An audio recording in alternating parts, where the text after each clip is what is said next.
Bismillahirrahmanirrahim.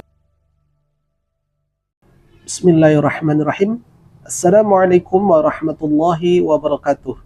Alhamdulillahirrabbilalamin. Wassalatu wassalamu ala asyrafil hamdil mursalin wa ala alihi wa sahbihi ajma'in.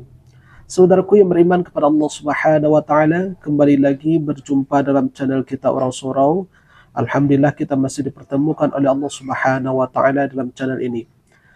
Saudaraku yang beriman kepada Allah Subhanahu wa taala, pada kali ini ada sebuah situasi yang ingin kita sampaikan, bahwasanya apa yang menjadi isu tentang Sumatera Barat, terutama di daerah Payakumbuh, di mana ada edaran ataupun dianggap sebuah berita yang beredar bahwa adanya penolakan UAS Ustadz Abdul Somad untuk datang ke daerah Payakumbuh ataupun di Sumatera Barat. Saudaraku yang beriman kepada Allah Subhanahu wa taala, memang ada benarnya berita tersebut, ya. Cuman perlu kita sampaikan di sini apa sebetulnya yang terjadi di ranah Minang ini. Kenapa MUI menolak kedatangan UAS? Apakah betul UAS ini ditolak kedatangannya atau bagaimana? Untuk selengkapnya kita simak dulu apa yang disampaikan oleh MUI Kota Payakumbuh berikut ini.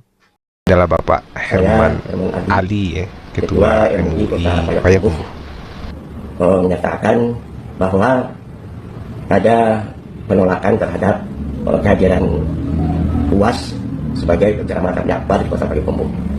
Itu sebenarnya MUI tidak menolak kehadiran UAS memberikan ceramah tabligh akbar di Kota Payakumbuh, tetapi karena ada unsur politik praktis di dalamnya, setelah kami lihat dan kami perhatikan, dan juga informasi-informasi dari yang lain, sehingga sesuai dengan keputusan Rakorda MUI beberapa hari yang lampau, bahwa kalau ada mubalik baik yang di luar maupun di dalam Kota Payakumbuh, itu tidak mengizinkan mendakwakan atau menyampaikan pengajian melalui tabligh akbar dengan berpolitik praktis.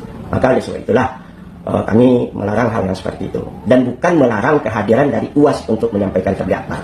Nanti kita harus mengerti dan harus tahu bahwa pelarangan itu bukan tabligh akbarnya, tapi karena ada mendukung satu calon dari beberapa calon yang ada di Kota Payakumbuh. Itu mungkin yang perlu kami sampaikan agar masyarakat Payakumbuh mengerti dan mengetahui hal itu, dan jangan menjadi suatu persoalan yang mengakibatkan pecah belahnya kita di Payakumbuh ini. Demikian saja, terima kasih. Dalam video tersebut sudah diklarifikasi oleh Ketua MUI Payakumbuh bahwa di sana itu tidak ada pelarangan terhadap UAS untuk melakukan tabligh akbar, melainkan adalah untuk tidak menyebarkan, untuk tidak ikut terlibat dalam politik praktis di daerah Payakumbuh.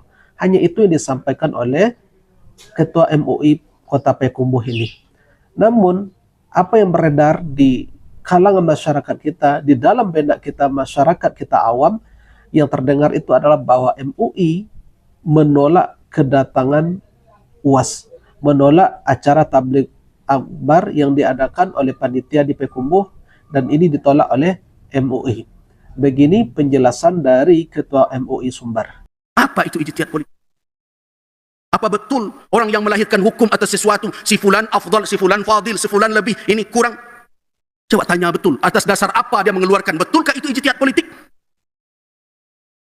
Datang orang kepada saya, kebetulan teman saya, ya soraklah saya, ya pilihlah si fulan, ijtihad politik begitu.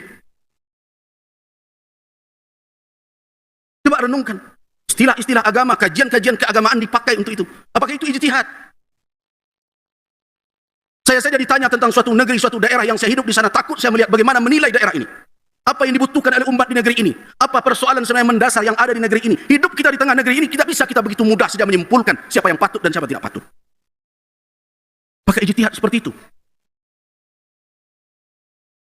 Nah karena itu, sudah berulang kali saya ingatkan, bahwa ulama di negeri ini tidak sebodoh yang mereka bayangkan. Oh mereka membaca kitab, kami pandai juga membaca kitab, alhamdulillah.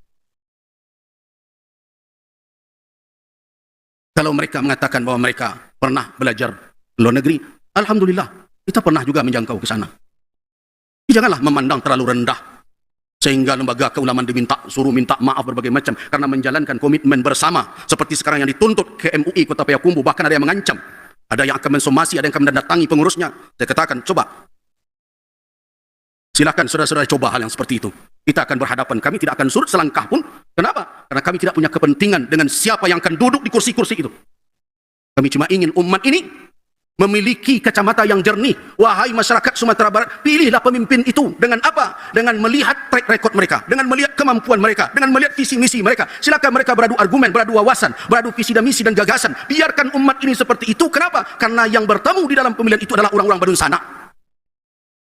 Itu yang diinginkan oleh ulama Sumatera Barat. Tidak ada kepentingan kebencian kepada seseorang, dai ini, dai itu. Tidak ada kecemburuan kepada siapapun. Semua umat di negeri ini menjadi saksi. Saya bukan ustadz yang berkeliling mencari jadwal. Saya di sini saja. Bapak-bapak setiap Jumat yang salat di sini bertemu dengan saya. Kalau tidak, berarti saya keluar menjalankan tugas majelis ulama. Di mana kecemburuan? Tapi saya tidak bisa menerima ulama kadang sudah umur 70 tahun dikatakan tidak tabayun. 1 jam menunggu orang-orang itu untuk menceritakan, menjelaskan masalahnya.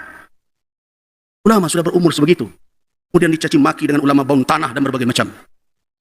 Begitu akhlak dan adab orang-orang yang mengatakan berjuang di dakwah. Jadi tidak ada ijtihad politik dengan cara begitu. Nah, karena itu saya himbau masyarakat Sumatera Barat melalui mimbar surau ini. Mari kita bersama menjaga negeri ini.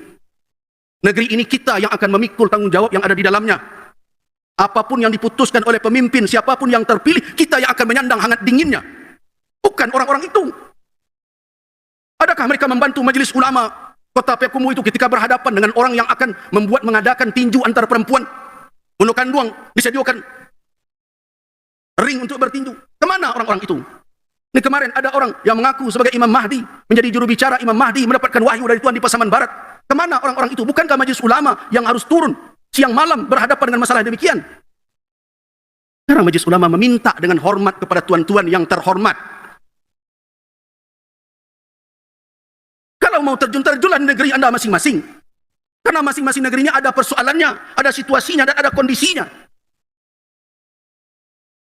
Kalau ada yang mau meminta rekomendasi, rekomendasi itu harus disetujui. Saya belum tahu tuh. Ada surat permohonan rekomendasi, jawabannya harus setuju. Kalau tidak setuju, tidak boleh, gitu. Berarti majelis ulama ini anak buah tuan-tuan. Saudara harus setuju, kalau tidak kami bully.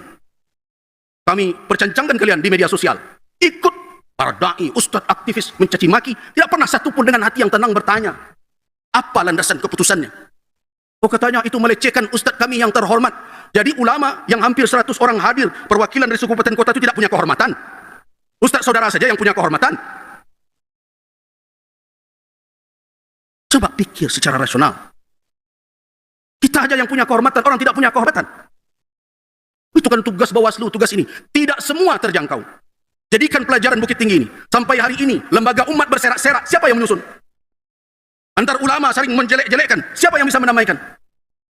Mau diulang lagi seperti ini setiap 5 tahun, setiap 5 tahun. Karena itulah makanya ulama se-Sumatera Barat sedih melihat keadaan negeri seperti ini. Kita butuh kebersamaan, kita butuh kekuatan untuk menghadapi berbagai tantangan. Lihatlah bagaimana persoalan LGBT, masalah perzinahan, masalah narkoba. Dan disibukkan terus dengan hari-hari. Majelis ulama itu hampir tidak ada waktu untuk beristirahat. Koordinasi menyampaikan ini. Saya sedih melihat lembaga cara dengan cara-cara seperti itu. Katakan tidak tabayun, dihimbau. Jam menunggu, tapi tidak datang. Suruh pula ajudannya yang bertemu dengan ketua MUI yang sudah seumur begitu. Taruhlah tuan-tuan menganggap lama ini tidak sehebat ilmu tuan dan ilmu guru tuan. Tapi sebagai orang tua tolong pula lah dihargai. Itu tidak ijtihad namanya yang seperti ini. Ijtihad cara kemana yang begini? Nah, semoga kita umat yang hadir, jemaah Jumat yang hadir saat ini, memahami perkara ini. Kalau ada di antara MUI itu, di daerah, siapapun, ketuanya, sekretarisnya, yang terlibat dukung-mendukung, caleg-mencaleg, saya yang akan menghentikan dia dan memberhentikan dia dari MUI. Dan itu telah kita lakukan. Jadi kepentingan-kepentingan di sini, hanya demi kepentingan umat. Karena salah satu orientasi tugas MUI yang perlu bapak-bapak garis bawahi apa? Di dalam orientasi majelis ulama itu, himayatul ummah, menjaga umat ini. Nah, itulah yang kami jalankan. Saudaraku yang beriman kepada Allah Subhanahu wa taala, setelah kita simak apa yang disampaikan oleh Buya Gus Rizal Kazahar, beliau ini adalah sebagai ketua MUI Sumbar, bahwasanya apa yang beliau sampaikan itu memang memiliki alasan tertentu. Namun apapun yang terjadi di tengah-tengah kita kaum muslimin, terutama di Minangkabau, ya biarlah kita coba, biarlah umat Islam di ranah Minang mencoba untuk mengislah. Mudah-mudahan peristiwa ini bisa menjadi ibrah. Kemudian mana tahu dengan hal ini, kejadian ini justru akan mempererat yang namanya persatuan sesama kaum muslimin. Walaupun sebetulnya ini terjadi, adanya pertentangan antara satu dengan yang lain, yang mana tahu nanti dengan peristiwa ini justru akan menguatkan antara kaum muslimin, antara satu dengan yang lain. Bagi saudara-saudara kita yang di luar Minang, jangan ikut memperkeruh suasana. Ini adalah rumah tangganya kita, dapurnya kita, maka kita berharap apapun yang terjadi antara tim UAS dan MUI, mudah-mudahan ini bisa diislah. Mudah-mudahan ini bisa satu meja ataupun bermusyawarah tentang polemik ini. Mudah-mudahan polemik ini bisa rukun kembali dan bisa menyatukan umat kembali. Karena yang diketahui oleh masyarakat bahwasanya MUI menolak kedatangan UAS, sehingga masyarakat bertanya-tanya, ini dari kalangan bawah ya. Jadi mereka itu bertanya-tanya kenapa MUI bisa menolak UAS, kedatangan UAS untuk ke Sumatera Barat. Maka hal ini perlu kita sampaikan bahwasanya mudah-mudahan kita berharap ini bisa dimusyawarahkan ya, bisa dimusyawarahkan, jan mempakaruh yang karuah, jan mempasulit hal yang sulit. Saudaraku yang beriman kepada Allah Subhanahu wa taala, tunjukkan kepada kami yang muda-muda ini bahwa ulama ini beginilah cara mereka untuk berislah. Tunjukkan kepada kami sehebat apapun istilahnya perbedaan pendapat, tetapi bisa islah dengan baik. Tunjukkan kepada kami bahwasanya umat dan ulama ranah Minangkabau itu bisa bersatu dengan siapapun dan bisa bersinergi dengan siapapun selagi mereka itu bertauhid kepada Allah Subhanahu wa taala. Barangkali ini yang bisa kita sampaikan. Subhanakallahumma wa bihamdika asyhadu an la ilaha illa anta astaghfiruka wa atubu ilaik. Wa billahi taufiq wal hidayah. Assalamualaikum warahmatullahi wabarakatuh. الحمد لله رب العالمين